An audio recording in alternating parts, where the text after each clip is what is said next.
let me show you once again what's going on as these markets get moving in the session this morning. A positive open, as I mentioned. We'll get some context right now. Alan Valdes of Silverbear Capital joins us now. Alan, fantastic to speak to you. You and I were talking last week on the Express about the sheer level of volatility that we've seen, the choppiness that we've seen in the markets, and the importance of the close. What are you thinking at this moment about what we're seeing here?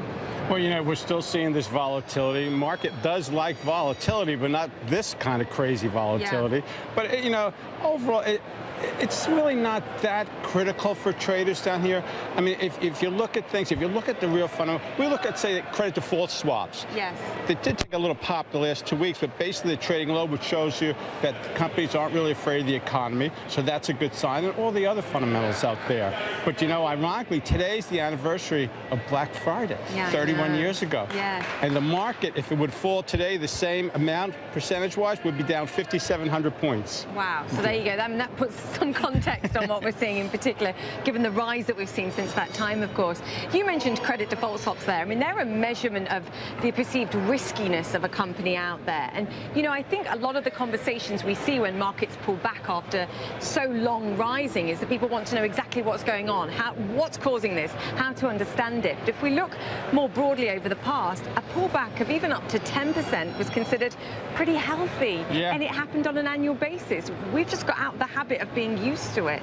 You're right. We're in an era where, yeah, we don't see those fallbacks anymore. Yes. And a lot has to do with ETFs. They come in, they see the sell-off, they come in and they buy on the low. And now, again, another thing you got to watch starting today, basically, is buybacks. Corporations now, we have about 18% of earnings have already reported, of which 80% have beat, by the way. Yes. But basically, once you see that, you see corporations, because they put like a little dull area. They don't buy in between the end of earnings and beginning of earnings. Once they get earnings in, they start buying back, and buybacks can push this market up. Oh, so there's so much in there to unpack. Fine. So you get an underpinning for the market here when corporates are able, once again, to buy their stocks back.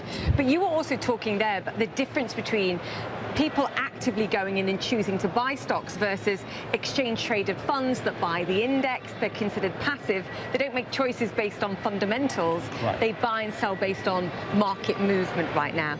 How important do you think that has been to some of the oscillations that we've seen? Oh, huge. I mean, you can see, because usually they balance their books and their portfolios at like 245, and you can see the market take either a giant pop or a sell-off in those last 45 minutes of trading, hour trading. So you can watch that, and you know their ETFs coming in. Plus, they're buying huge packages. You'll see they'll go into groups, and all of a sudden, they're popping them up. Yeah. So, yeah.